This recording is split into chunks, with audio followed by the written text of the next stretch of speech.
Porque yo, como digo siempre, hay mucho miedo. Tú cuando ves que tienes 20 trabajadores en plantilla y que no sabes si de aquí a 3 meses vas a tener trabajo, pues claro, tienes miedo. Y ese miedo pues te puede llevar a hacer ofertas que no son rentables. Y yo siempre digo lo mismo, a mí que la gente me diga que crece mucho una empresa no me impresiona. Digo, a mí me impresionará el día que una empresa me diga que ha reducido su producción de un año al otro al 30% y sigue viva. Hola a todos y bienvenidos al podcast de Pimeros. Comenzamos. Pues muy buenas, Raquel. Un placer tenerte con nosotros en el podcast de Pimeros. Muchas gracias, Alejandro. El placer es mío. Bueno, ¿te parece si empezamos por conocer un poquito a Raquel? Sí. Un poco tu carrera y cómo has llegado hasta donde estás a día de hoy. Sí, claro. Yo nací en Barcelona. Hice mis estudios normales. Luego decidí que podía estudiar una carrera técnica porque me gustaba estas cosas técnicas, las mates, todo esto siempre me ha gustado mucho. Y estudié ingeniería de caminos. Cuando terminé la carrera me di cuenta que si algo me gustaba era la parte más de gestión y más movimiento. No me veía sentada todo el día en la oficina y entonces empecé a trabajar en una constructora.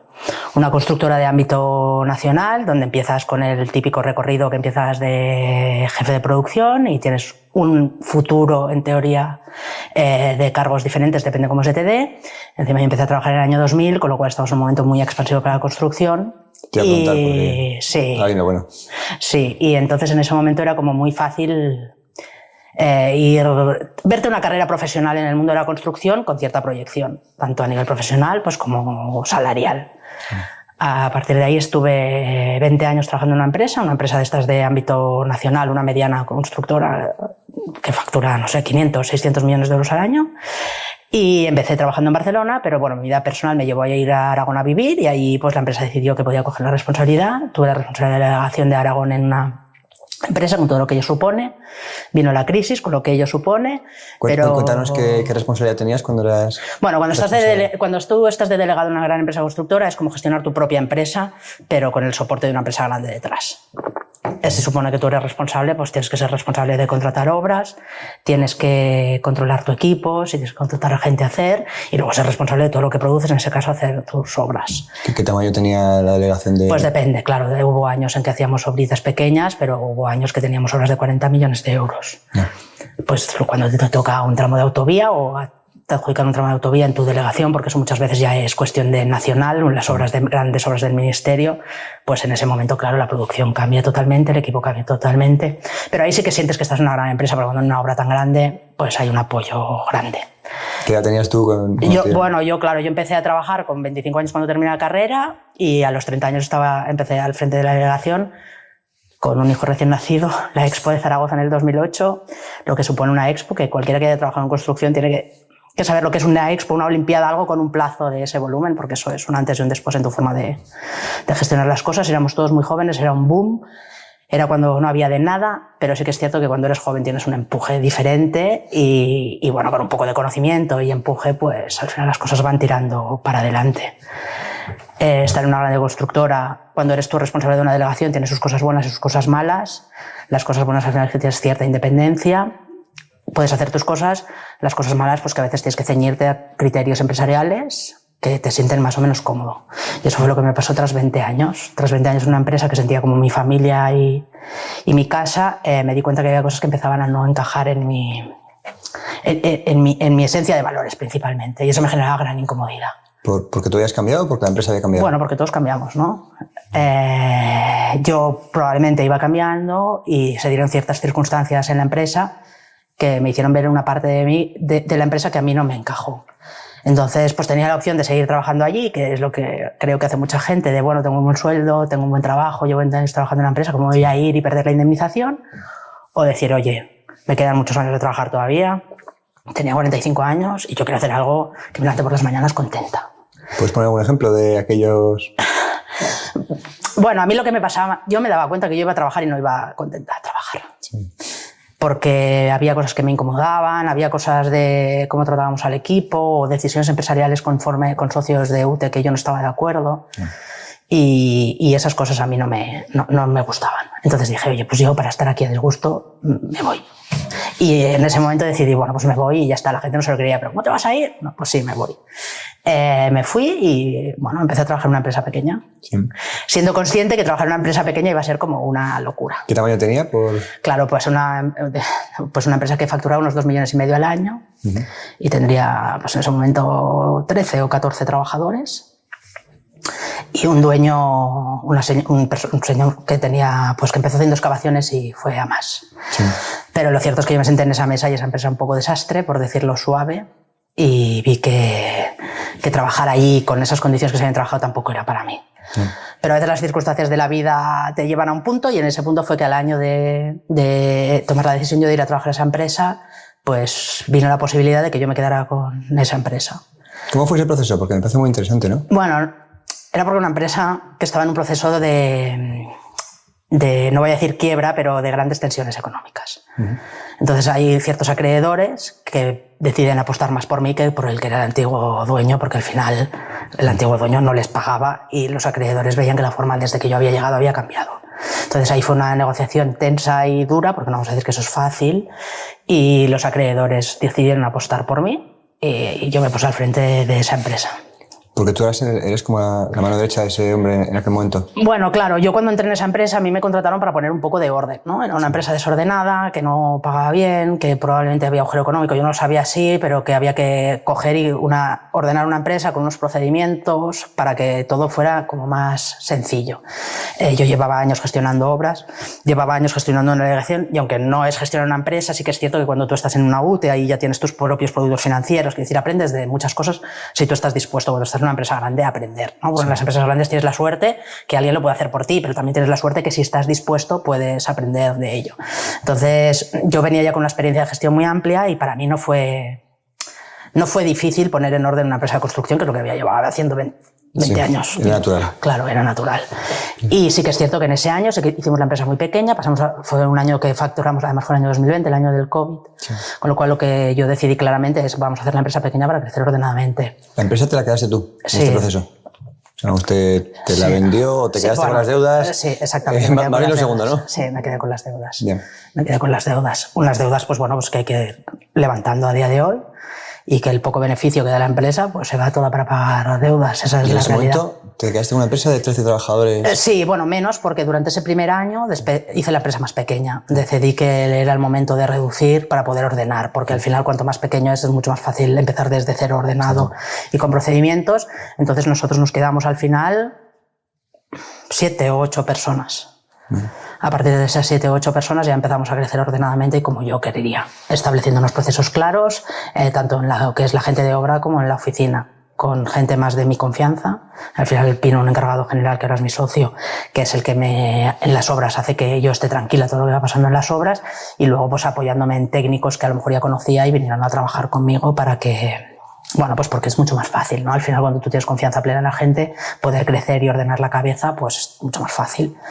Eso sí que nos permitió pues pasar de una facturación más o menos de 1,5 millones el año 2020 a 4,5 millones en el 2022.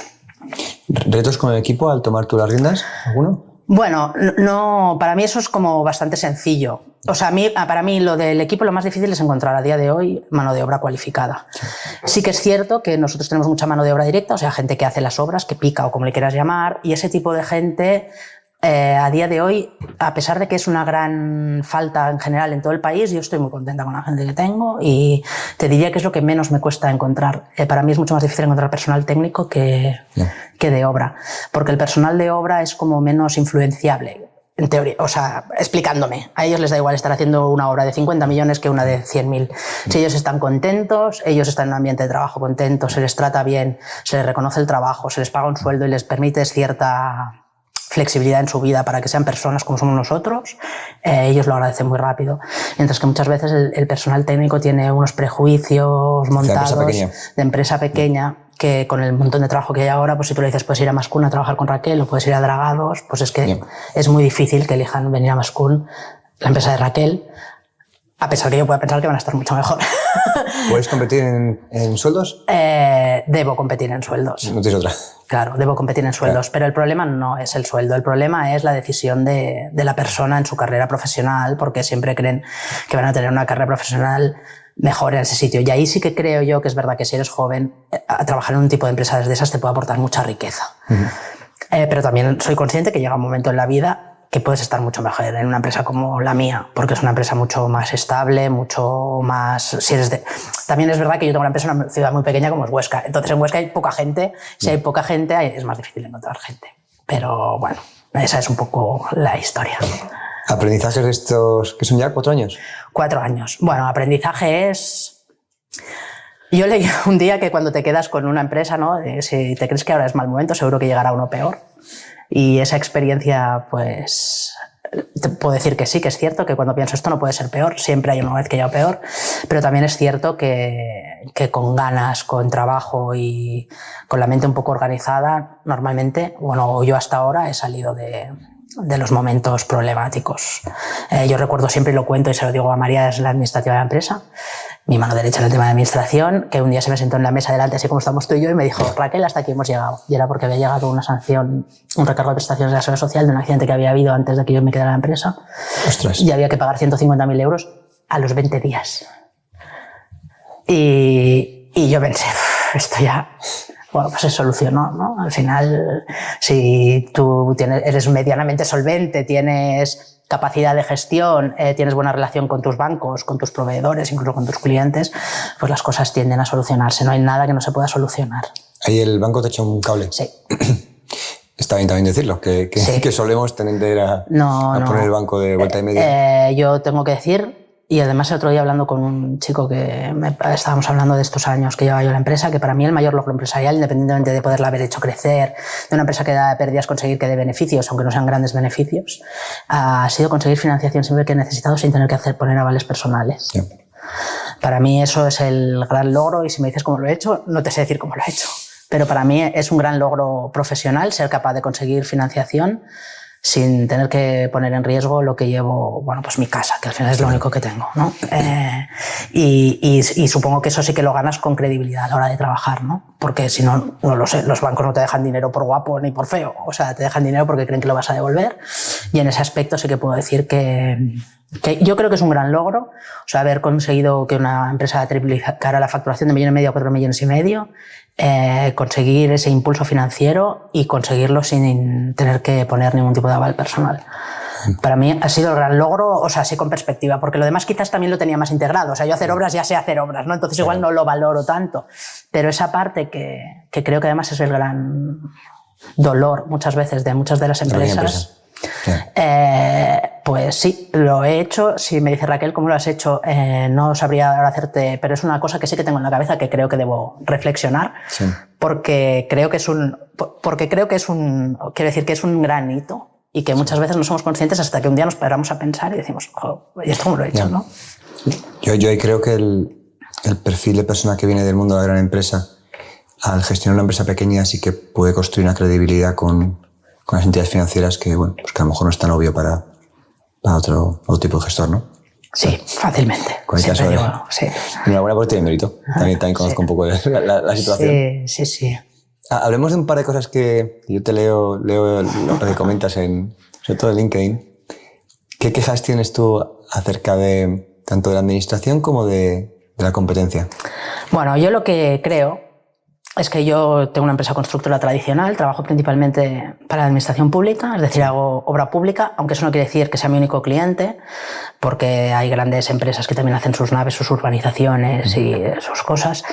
Yo vivienda lo que es vivienda plurifamiliar, pisos para promotoras, ese tipo de trabajo a mí no se me interesa porque creo que es una cosa que está mucho más industrializada. Yo no soy capaz de ser competitiva y dudo de la rentabilidad de construir pisos para otros. Promoción, ¿no? Sí, dudo. Sin ser el promotor, o sea, solo ser el constructor, dudo que eso sea muy rentable, pero bueno, yo no voy a meter en los negocios de los demás.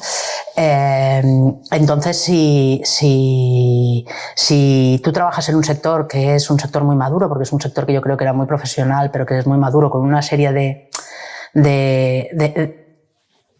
inercias que son como muy difíciles de remontar, hacen que unas empresas que estemos en el sector intermedio de empresas, que somos pymes, pero no somos tan pequeñas como un albañil de pueblo que tiene a su peón y otro oficial, pero no somos Dragados, Ferrovial o da igual, o Sorigueo, empresas que facturan más de 400, 500 millones de euros, nos quedamos en una zona muy complicada.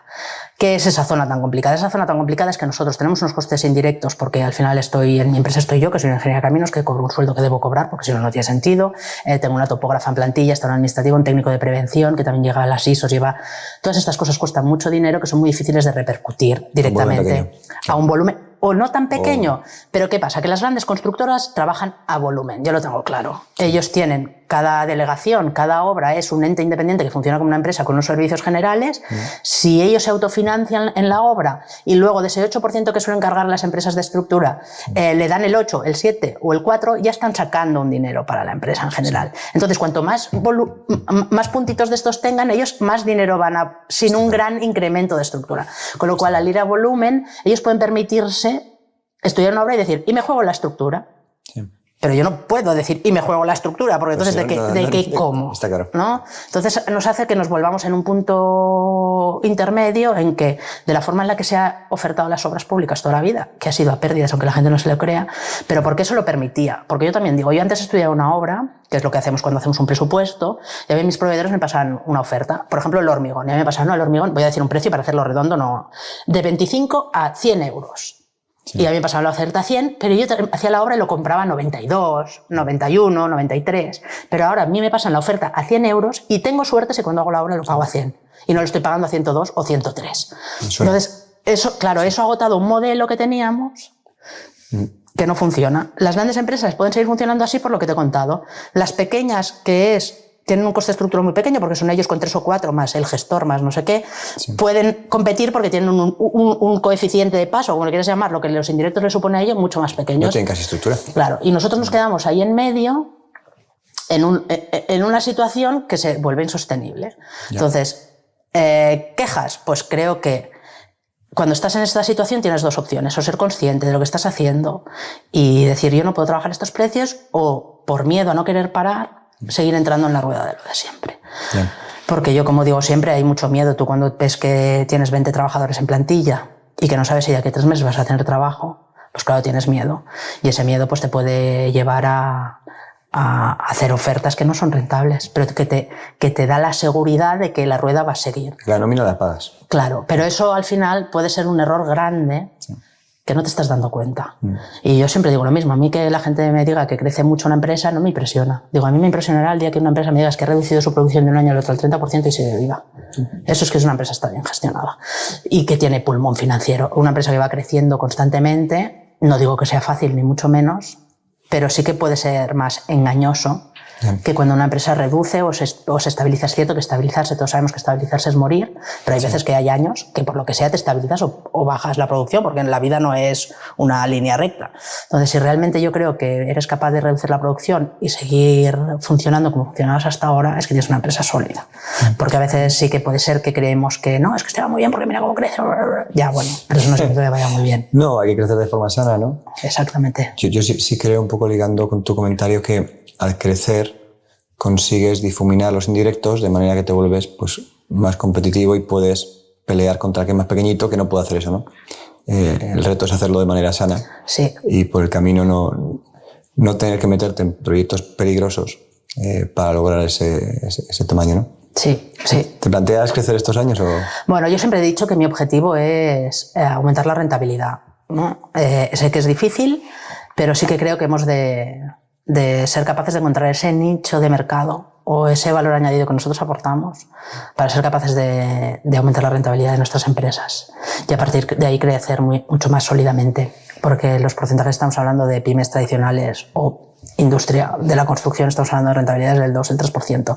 Eso, ganar el 2%, perder el 2% es un hilo tan fino que... La subida de materiales en cualquier momento te ha destrozado el... Claro, pero esa es la realidad, que no soy yo. Tú, si vas a las cuentas que son públicas, toda empresa que nos dedicamos ahora publicamos por rentabilidades de este tipo. Entonces eso no tiene, para mí no tiene sentido. No tiene sentido porque estás andando por un hilo que es muy fácil caerse a la derecha o a la izquierda. Entonces, Al final yo lo que creo es que hay que trabajar para quien esté dispuesto a pagar el valor añadido que tú ofreces. Si ofreces valor añadido, yo estoy convencida que ofrezco valor añadido, entonces es buscar y virar qué aporto yo de valor y qué cliente está dispuesto a pagar ese valor que aportas. Y eso es la clave para mí de sanear el negocio. Evidentemente esto no se puede hacer de un día para otro, es decir, ¡plam! Y ya está. Hay que ir pasando una transición y yo en ello estoy. ¿El futuro es la administración pública o no es la administración pública? Creo que es solo alguna parte de la administración pública. O sea, creo que yo, por ejemplo, sí que veo que ahora con Mascún hacemos un tipo de obras que no es una obra que haga mucha gente, por ejemplo, reparar puentes, ¿no? Porque son trabajos muy intensivos en mano de obra, las empresas no tienen mano de obra, entonces son trabajos de las que las empresas suelen huir. Yeah. Y yo tengo el valor añadido ahí porque yo sí que tengo mano de obra para el tipo de empresa que soy, tengo bastante mano de obra con sus cosas positivas y sus cosas malas. Entonces ahí sí que me estoy dando cuenta que sin querer en la provincia, cada vez que hay algo así con un puente, no hablo grandes puentes del Ministerio de Fomento, que ahí tienen sus empresas de Madrid que hacen a nivel nacional, pero sí que me estoy dando cuenta que a nivel de la provincia, cada vez que sale alguna cosita de estas, mis clientes, oye Raquel, mira a ver si le puedes echar un ojo. Y dices, bueno, pues ahí tengo un nicho de mercado, ¿no? Luego también me he dado cuenta que depende de qué parte de cliente en el sector industrial se da cuenta que tiene que no termina una obra en plazo o pierde coste de oportunidad y está dispuesto, aunque le cuesta inicialmente, porque le cuesta en un comparativo poner y decir, contrato a esta empresa que me cuesta 100.000 euros más en una obra de 1,5 millones, le cuesta, cuando lo ve le china los ojos, pero luego se da cuenta que a lo mejor esos 100.000 euros son baratos. Si estás perdiendo, claro, en el coste total de todo el proyecto. Y eso también es una parte que es triste, que tengamos que hacer pedagogía con nuestros clientes, pero es verdad que hay que hacer pedagogía a nuestros clientes. Y yo comento también un ejemplo, me acuerdo, hicimos una nave para una empresa muy importante, un grupo empresarial importante de Aragón, en Barbastro, en la provincia de Huesca. Era una nave que la obra civil, solo hacíamos la obra civil, las instalaciones las hacían ellos, luego venía la super máquina de Alemania, que no sé los millones que valían, y lo pregunté, pero una pasada, pero al final hacía plástico reciclado. Y yo volvía con el jefe de ingeniería andando de la obra, y me dice, joder, Raquel, menos mal que lo he hecho con vosotros porque si no, no hubiéramos terminado la obra a tiempo. Y yo me puse como muy contenta, ¿no? Pero entonces, a continuación me dice, la lástima es que trabajéis tan caro. Claro, y me quedo así mirando, le digo, José Antonio, si no hubieras podido meter la puñetera máquina el día que llegó, ¿qué hubiera pasado? Eso era caro. Claro. Eso era caro. Pero en ese momento... Sí. Pues muchas veces no lo ven, ¿no? Cuando haces la reflexión dices, hostia, pues sí, ¿no? O sí que lo ven y lo dicen porque intentan apretarte el precio. Eso tampoco, o sea, yo no soy quien para decir no lo veía, igual sí que lo ve, pero su parte comercial es decirme, oye, Raquel, que eres muy cara. Sí. No, pues eso es un poco. ¿Cuáles son un poco tus prioridades de aquí a un par de años? ¿Tienes un par de...? Bueno, yo tenía en la cabeza pues estar 3 o 4 años sobre entre 4,5 millones y 5 millones de producción y aumentar la rentabilidad. O sea, para mí el lujo, super lujo siberiano sería llegar entre el 8 y el 10% de rentabilidad. Lo veo una barbaridad, pero bueno, al final si no te pones objetivos seguro que no los consigues.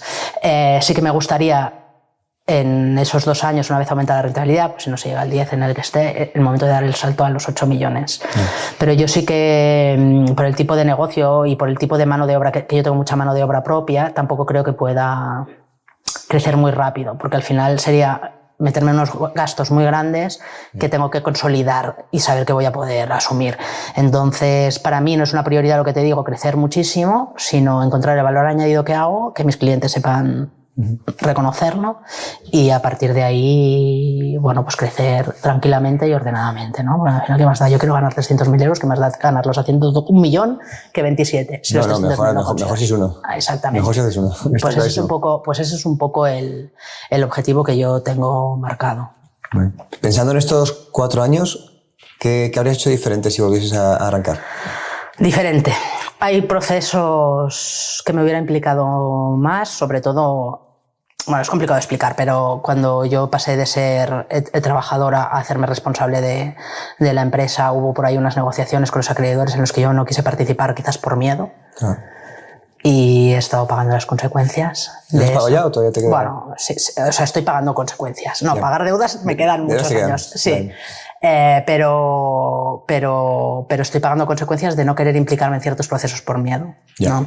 Porque al final a mí lo que yo creo que me pasó, y quizás es lo que cambiaría, pero tampoco igual no se puede cambiar tan fácilmente, es que yo venía de trabajar en una empresa por cuenta ajena. Y por mucho que tú creas que la mentalidad es la misma, porque no significa que trabajes menos o incluso que te preocupes menos, no es eso, porque yo siempre me he preocupado por la empresa por la que trabajaba como si fuera mía, pero sí que hay una parte de sentimiento de esto es mío, que hasta que no lo tienes, hay cosas que yo, no sé, yo siempre digo que yo estuve trabajando 3 años en mi propia empresa como una perfecta ejecutiva por cuenta ajena. Sí.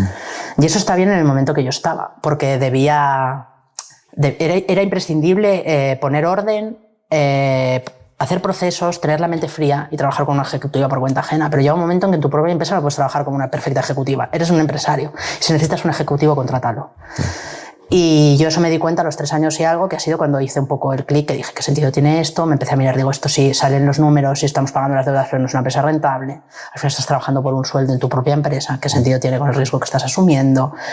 Y esa parte de mentalidad, quizás, de darte cuenta que las cosas hay que venderlas, porque claro, yo trabajo mucho en boletín no vendo, en boletín yo oferto. Que tienes que aprender a vender tu empresa, que tienes que aprender a venderte tú, porque la gente compramos a las personas, no compramos a las empresas. Y esas cosas, pues bueno, pues si dices, quizás si lo hubiera hecho antes estaría en otro punto, o no lo sé. Eso es una parte de que ahora a los 4 años veo y digo, jolín. Y luego también hay una cierta parte de implicación emocional que quizás debería separar más, la parte de implicación emocional de los negocios. Pero bueno, al final las personas somos como somos y yo soy muy emocional para lo bueno y para lo malo. Eso me hace una persona mucho más cercana probablemente a mi equipo, pero eso también hace que las cosas duelan más. Claro. Cierto que también lo disfrutas más todo. O sea, tiene su parte buena y su parte mala. Entonces quizás una parte de emocionalidad sacarla, implicarme más en depende que procesos negociadores y luego ser consciente que la mentalidad hay que trabajarla y que la marca personal detrás de la empresa es imprescindible. Está muy bien. Sí, veo que conforme madura la empresa estás pudiendo dedicar tiempo a otras cosas, ¿verdad? Bueno, es que no queda otra. Es decir, o te dedicas a otra cosa o mueres. Porque es lo que te digo, si yo necesito un ejecutivo que solo esté ejecutando en la empresa, lo tengo que contratar. Si yo tengo que estar todas las horas que yo trabajo ejecutando en la empresa, hay una parte de la empresa que no va a funcionar. Primero porque tienes que nutrirte, porque si estás en el mismo círculo siempre, no avanzas. Es imprescindible nutrirse de otras personas, que bueno, eso tú ya te has dado cuenta y eso estás. Hace no tanto. Pero es imprescindible nutrirte de otras personas, es imprescindible salir de ese círculo y es imprescindible aprender de lo que sea. O sea, que no siempre tenemos que estar hablando del código técnico o la EHE o no sé qué, porque esa parte ya hay técnicos que se encargan de hacer, pero nosotros como empresarios o responsables de la empresa hemos de nutrirnos de otras formas. Aparte de la gestión, aparte de no sé qué, hay que abrir la cabeza, tener gente con la que hablar, que tú solo dices es muy importante porque la soledad del empresario en la toma de decisiones es durilla, ¿no? Es dura y dolorosa. Sí. Y tener gente con la que hablar, porque si no a veces tienes conversaciones con las personas que no tocan. Y eso luego pasa factura también, otra cosa que he aprendido. Que hay conversaciones que no puedes tener, depende con qué personas, porque eso luego pasa factura a todos. Está claro. ¿Que entonces en qué te has metido? Bueno, bueno, ¿En qué te estás metido? No, yo no me he metido. O sea, yo en abril del año pasado, hace un año, me hice socia de lo que iba a ser una membresía de un chico que seguía por Instagram y ahí me cambió un poco la cabeza, ¿no? Sí. Me di cuenta que tenía que hacer otras cosas. Y me di cuenta que yo lo que quería en mi empresa era aumentar la rentabilidad. Lo que sí que empecé a hacer, y ahí estoy, pero bueno, este año tiene que despegar, es intentar abrir otra línea de negocio más rentable, que ahí fue cuando pensé en lo de las reformas, porque es verdad que hay un nicho de mercado ahí que no tiene por qué ser más rentable, pero tienes la opción de ser más rentable, o al menos menos dolorosa a nivel financiero, porque los cobros son diferentes, tiene sus inconvenientes, pues que el cliente puede ser más quisquilloso, tienes que estar encima, son personas que luego me voy a encontrar por la calle, porque Huesca es una ciudad pequeña, pero yo confío en mi equipo plenamente y yo tengo gente que yo pondría en mi casa a hacer la reforma. Cuando me di cuenta que tenía personas que yo les diría que me hicieran la reforma de mi casa, me di cuenta que era cuando podía empezar a vender eso, porque yo sé que creo que si vas a ir a la casa de alguien y tú sabes mejor que nadie, tienes que saber entrar en la casa de otra persona. Esa es una parte. Y luego ya a nivel personal, aparte de mi formación, pues también sí que me he dado cuenta que hay gente que le puedes echar una mano, ¿no? Y fue a raíz un poco de hablar con un proveedor mío que me contó cómo iba la empresa y digo, pero ¿cómo puede ser esto? ¿No? Y a partir de ahí empecé a trabajar con él y bueno, estamos ahí en una especie de consultoría y a partir de ahí con otro y me he dado cuenta pues que es que la gente necesita, porque hay gente muy buena en su trabajo, pero claro, nadie les ha enseñado gestión, que eso tú también te has dado cuenta y que es una realidad, que mucha gente necesita ahí un empujón para todo esto y ahí estoy. Aparte de eso, pues escribí un libro por el camino, publico en redes y sí que es cierto que aunque ahora tengo a veces porque todo esto es un poco a veces lo que decimos y más cuando las personas somos muy emocionales, pero sí que creo que hay un recorrido ahí y también creo que, y lucho por ello, aunque dirás, está aquí, parece que venga a salvar el mundo, pero sí que creo que hay que dignificar un poco la profesión, dejar de pensar que somos todos unos chorizos, aunque los haya, no lo voy ni a discutir, y que hay empresas de obra pública comprometidas con su trabajo y con una vocación de servicio público, porque yo lo digo, tú cuando dices un ingeniero, pues no, ya, pero es que los ingenieros de caminos nos dedicamos a hacer cosas en general que son de servicio público. Sí. Y esa vocación de servicio público de nuestra profesión es una cosa que nunca se ha puesto en valor. Y creo que es que hay que explicarlo. Es decir, no lo hacemos altruistamente porque las empresas tienen que ganar dinero y eso lo digo yo siempre. O sea, primero hay que ser rentable, pero yo también creo que ser una empresa solo rentable, bueno, es lícito, porque lo que hablamos, bueno, esas discusiones ya las hemos tenido tú y yo varias veces, sí. Eso es lícito, pero creo que como empresarios aportamos un valor a la sociedad que nadie nos lo tiene por qué exigir, pero sí que podemos aportarlo, y ahí está desde tratar bien a nuestros trabajadores, a nuestros clientes y a la sociedad en su conjunto, siendo responsables pues simplemente con, yo qué sé, no hacer un agujero y enterrar el escombro, o cosas de estas que son cosas que han pasado, no vamos a engañarnos. A mí me parece muy bien tanto hablar bien de los empresarios como de la construcción en particular. No vamos a cambiar la imagen que tiene a nivel social, pero vamos a poner nuestro granito. Y muchos granitos al final sí que... Sí. ¿Y dónde te ves con esta nueva línea de actividad, ¿no? ¿Cómo te ves de aquí a un par de años con el tema consultoría, libro? Pues no sé. Yo en una de las formaciones en las que voy, ¿no? Para terminar la formación nos dijeron, haz un hilo rojo y ahí tienes que poner todo lo que tú crees que puedes conseguir, tanto a nivel profesional y personal, ¿no? Porque al final solo hablar de cosas profesionales no tiene sentido, porque todo esto lo queremos para ser mejores personas, vivir mejor, más tranquilos y estar más satisfechos con nuestra vida, ¿no? Porque si no, bueno, no sé si no tiene sentido, o yo qué sé, bueno, no voy a decir qué tiene que hacer la gente, pero yo pienso que todas estas cosas al final están unidas con nuestro hilo personal. Yo sí que veo la empresa mucho más delegada, es decir, en algún momento habrá ese ejecutivo que tendré que contratar, no tengo ninguna duda. No sé cuándo, ni cómo, ni cuándo saldrá, pero tampoco me quiero obsesionar con eso, porque a veces cuando nos obsesionamos con algo, sí. Como que lo apartamos y tampoco es eso, porque de momento la empresa va tirando. Tampoco hay que tener tanta prisa. Por eso porque digo... a día de hoy parece que todo tiene que ser... No, por eso, o sea, claro, entonces eso... Y luego a mí sí que me gustaría, por un lado, pues poder echar una mano, sobre todo a empresas de construcción, porque es lo que yo me dedico y creo que hay una... O sea, que hay buena base, pero entre lo denostado que está, más que mucha pequeña empresa es el señor que ha empezado poniendo pladur y ha terminado con una empresa de pladureros, sí. O el señor que tenía una máquina y ha empezado con una movimiento de tierras, o el electricista que tenía su carnet de FP, empezó de autónomos y se encuentra con 5 tíos trabajando y no sabe qué hacer con ello, y que ahí tenemos, y es un sitio en el que yo me siento cómoda porque es lo que conozco, aunque también luego me he dado cuenta que hay 4 puntos básicos en toda empresa o en todo autónomo de gestión que con esas 4 cosas claras son iguales para todo el mundo. Luego cada procedimiento, evidentemente cada procedimiento y cada empresa, pues no es lo mismo hacer croissants que hacer obras. Pero hay unas cuantas cosas en común que tenemos todos y que esas cosas hay que saber identificarlas y tenerlas claras. Sí. Esa es la historia. A mí me propusieron hace un año enfocarme en el mundo de la construcción.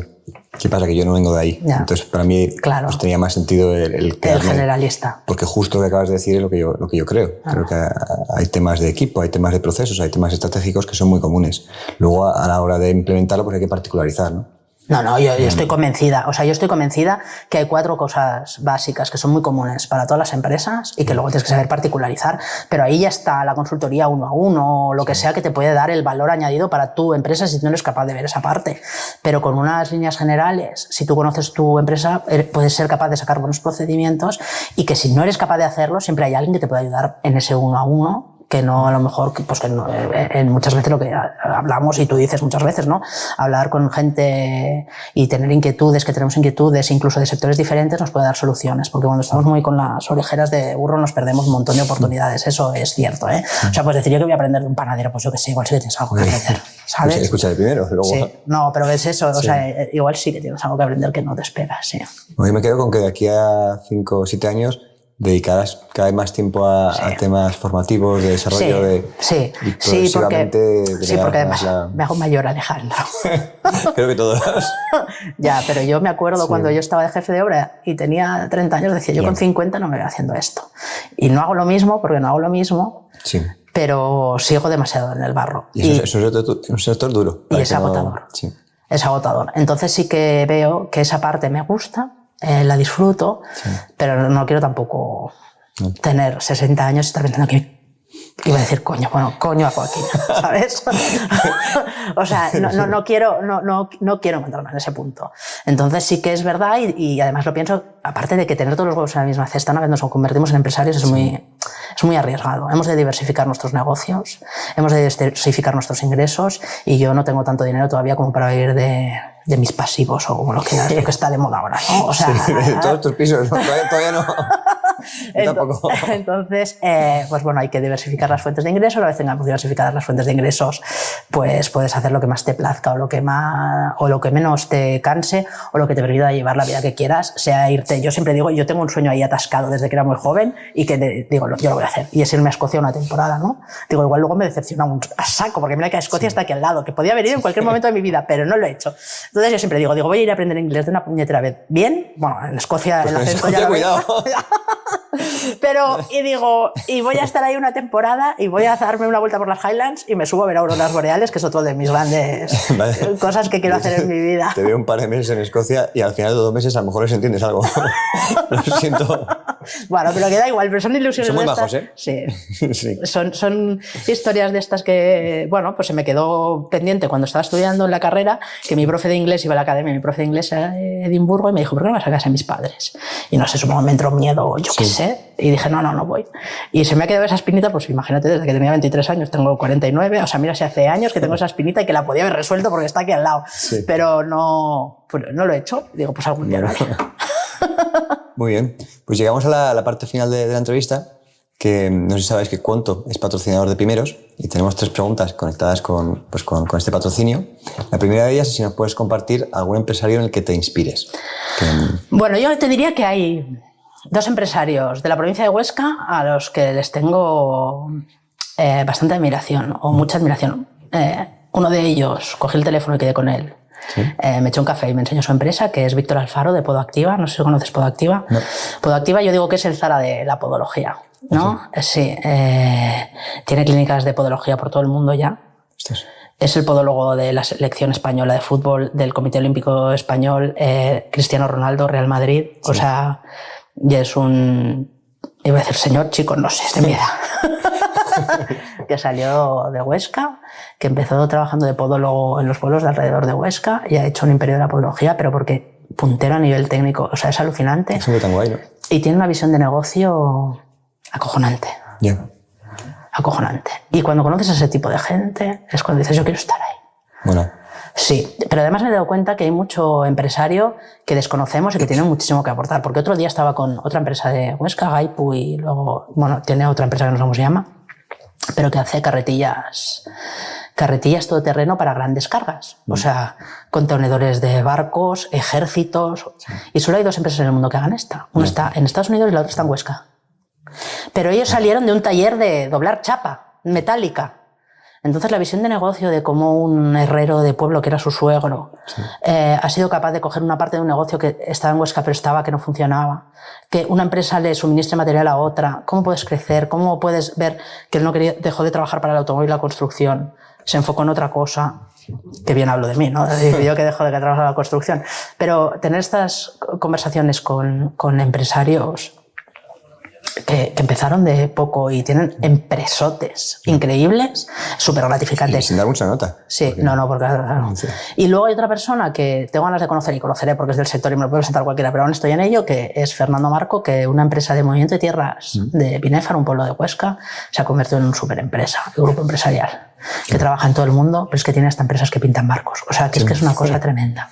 Entonces, bueno. Sí. Y yo, por ejemplo, lo que te hablaba de cambio de mentalidad, lo que me he dado cuenta es que yo antes nunca me hubiera acercado a estas personas. No.